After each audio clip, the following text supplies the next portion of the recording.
Bonjour les amis, aujourd'hui je voulais parler de Plastic Love de Maria Takeuchi. La vidéo est extrêmement recommandée par l'algorithme de YouTube sans qu'on sache trop pourquoi. Et même si la chanson est très bien, je voulais savoir un peu comment ça se fait, analyser le phénomène et du coup voir ensemble qu'est-ce qu'on pouvait en retirer. Donc, qu'est-ce que c'est que cette chanson? Maria Takeuchi est une compositrice-interprète japonaise qui a fait beaucoup de bruit durant les années 80. Ses titres notables sont September, Morning Glory ou encore Fushigi na Pichipai, traduit littéralement la mystérieuse tarte aux pêches. Le titre Plastic Love vient de l'album Variety, qui est sorti en 1984 et qui s'est placé facilement numéro 1 des charts au Japon. Ce que l'on peut remarquer, c'est que cette chanson n'est pas la plus populaire de son répertoire. Lorsqu'elle est sortie en single en 1985, elle a atteint seulement la 86e place des charts. Le genre musical de la chanson, c'est de la city pop. Mais pour ça, je vais plutôt laisser parler Indian Jones de la chaîne 1AM Pop électronique. Yo Justin, la city pop qu'on pourrait appeler aussi melting pop, c'est la rencontre des genres. Au programme jazz, R&B, funk et pop synthétique des années 70, le tout joué dans une bonne humeur orientale par nos amis japonais. Ça commence avec Happy Ends dans les 70s, suivi par Sugar Babe, Haruomi Osono, Taiko Onuki et notre Maria Takeuchi. La city pop, si on le regarde bien, c'est aussi la refonte d'un genre musical, avec des codes particuliers qui sont tout autant visuels que sonores. La city pop se doit d'avoir des filles, une plage, des transats, des synthés, le tout contenu par un élément urbain que soit une piscine ou des silhouettes d'immeubles. Musicalement, on joue la carte rétro à donf, c'est les vieux synthés avec du souffle, ça crée beaucoup d'espace, ça tombe bien, c'est ce qu'on cherche, le confort de la ville avec un air de vacances. Vous avez le nez fin, ça marche dans les pas de la retro wave et ça va piocher dans la vapor et le sea-punk. Conclusion, c'est une musique cocon, le c'était mieux avant versus l'angoisse du moment présent. Merci beaucoup Indian Jones. Si vous voulez regarder d'autres capsules de ce style-là, je vous conseille de regarder sa série de l'été. En plus, il a une voix super suave, c'est vraiment cool à regarder. Il y aura tous les liens dans la description et dans les fiches. Mais revenons à Plastic Love en faisant un petit historique. Elle est sortie en 1984 au Japon, mais sa première apparition sur YouTube est aux alentours de juin 2017, grâce à l'utilisateur Sona Main. Elle a tout d'abord été popularisée par un post sur le subreddit Listen to This. Il compte environ 13 millions d'utilisateurs, mais le post en question a été upvoté ou liké si vous préférez près de 3000 fois. Ce qui est pas si mal pour ce subreddit. Rapidement supprimé par YouTube, la chanson a été réuploadée par l'utilisateur Plastic Lovers le 5 juillet 2017. Et c'est cette vidéo qui a été largement recommandée par l'algorithme de YouTube. On peut se demander pourquoi YouTube ne l'a pas resupprimée, c'est simplement parce que les ayants droit japonais ont préféré laisser la vidéo en ligne du moment que l'utilisateur ne la monétise pas. On peut cependant retrouver une vidéo antérieure quand on recherche Plastic Love sur YouTube. Publiée en avril 2016 sur la chaîne Artsy Music, il s'agit en réalité d'un remix par le musicien Night Tempo. Ce qui est un peu étrange vu la relative confidentialité de la chanson. Cependant, c'est un musicien de future funk et de manière générale, ils arrivent généralement à trouver des super pépites cachées que personne ne connaît pour faire des remixes. J'ai malheureusement pas encore réussi à le contacter pour faire une interview avec lui, mais si j'y arrive, je vous la publierai directement sur la chaîne. On va donc analyser la vidéo en question, celle qui est toujours recommandée, celle de Plastic Love, celle qui a 15 millions de vues en un an. Mais avant ça, mettons des hypothèses sur pourquoi cette vidéo est aussi populaire. Hypothèse 1, le référencement est ultra bien calibré. Hypothèse 2, la miniature est parfaite et donne systématiquement envie de cliquer. Hypothèse 3, le watch time est ouf. Hypothèse 4, l'algo de recommandation de YouTube est un gros otaku et un sale forceur. Évidemment, on peut abandonner la dernière hypothèse, il est peu probable que YouTube recommande en masse de la pop japonaise des années 80. Ou alors il y a un codeur fou qui a laissé un easter egg quelque part, mais ça me semble très peu probable. Voyons les chiffres maintenant. Plus de 9000 commentaires, 270 000 likes contre 3000 dislikes. Ce qui fait un ratio like vu de 1,8%, un ratio dislike like de 1,1% et un ratio commentaire vu de 0,6%. C'est pas des ratios qui sont vraiment spectaculaires. En général, on dit qu'une bonne vidéo, elle tourne autour, par exemple, de 10% de likes. On ne peut pas savoir combien il y a d'utilisateurs uniques qui ont vu la vidéo, mais cependant, vu que c'est une chanson, il est aussi possible que les gens voient la vidéo plusieurs fois, et ils laissent qu'un seul like au final. Parce que c'est ça aussi Plastic Love. On la lance et on l'écoute encore et encore. Et une fois lancé, impossible de l'arrêter. Bon, c'est peut-être subjectif, mais j'en reparlerai plus tard, ça a son importance, je pense.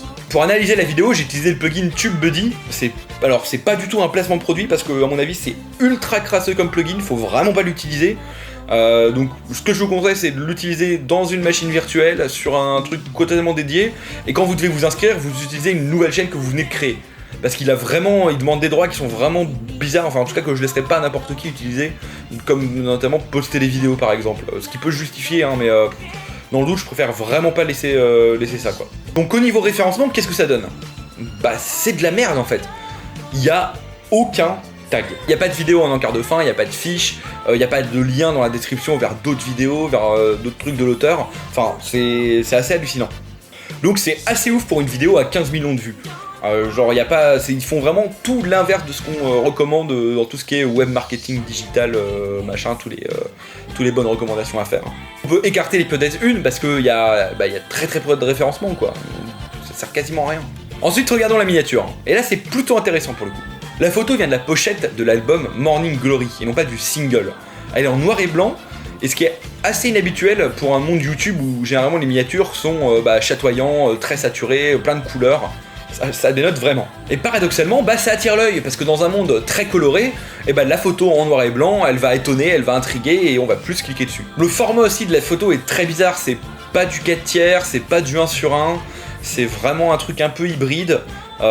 C'est pareil, ça dénote aussi pareil avec les miniatures. La photo en elle-même maintenant. On voit du coup Maria Takeuchi en 3/4 qui est souriante et qui regarde directement l'objectif, donc du coup qui nous regarde de nous. On est comme attiré par son regard, comme une espèce d'insouciance. On dirait une sorte de photo volée où on lui a demandé de se retourner rapidement et on a capturé l'instant. Et tout ça combiné, ça donne directement envie de cliquer.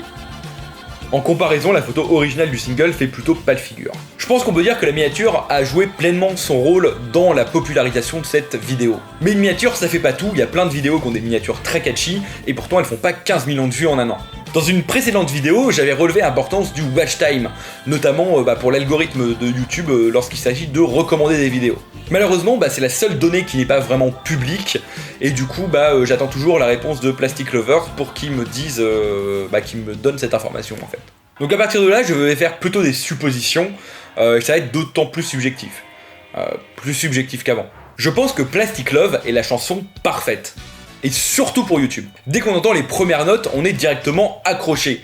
Et les basses de riff funky nous emmènent loin et on peut plus s'arrêter. Ça tape pile dans le registre nostalgique. C'est une vieille chanson japonaise des années 80 et ça fait directement référence aux animés de notre enfance. On se laisse littéralement transporter dans l'univers de la chanson jusqu'à ce que le lecteur de YouTube nous fasse passer à une autre chanson et généralement de city pop. Et ça, c'est très bon pour le watch time de YouTube. Le but de YouTube et du coup de l'algo de recommandation, c'est que vous restiez le plus longtemps sur la plateforme, afin de capter votre attention. Donc si une vidéo ou une chanson pour le coup vous fait rester jusqu'à la fin de la vidéo pour vous faire passer à une autre vidéo à la suite, l'algo il va grave kiffer et il va recommander plus facilement cette vidéo. Du coup on a une miniature accrocheuse, une vidéo qui fait bien son office et qui permet d'avoir un bon watch time, et en plus de mener vers d'autres vidéos pour que vous restiez sur la plateforme, je pense que les hypothèses 2 et 3 sont les plus vraisemblables au final. C'est vraiment le combo parfait pour l'algorithme. Aucune manipulation, que de la qualité. C'est ça Plastic Love. Et c'est pas pour rien que c'est devenu le mime incontournable des internets en seulement un an.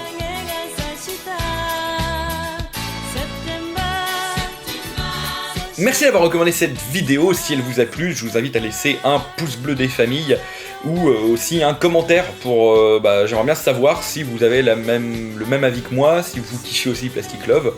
Et aussi, n'hésitez pas à partager cette vidéo. Et si vous avez vraiment kiffé, pourquoi ne pas me laisser un tip sur Utip qui est en lien dans la description ou en fiche peut-être. Je sais pas si je peux le faire ça. Je vous encourage encore grandement à aller voir la chaîne de 1AM Pop Électronique. Parce que ce qu'il fait c'est assez génial, en plus il a une voix radiophonique à souhait et c'est vraiment super cool ce qu'il fait. Et enfin je ne peux que vous recommander d'écouter de la city pop, c'est vraiment un genre qui est cool, c'est les vacances, c'est un peu dans le thème, ça rafraîchit un peu parce qu'il fait quand même méga chaud, et voilà c'est trop bien. Sur ce je vous fais des bisous et à la prochaine.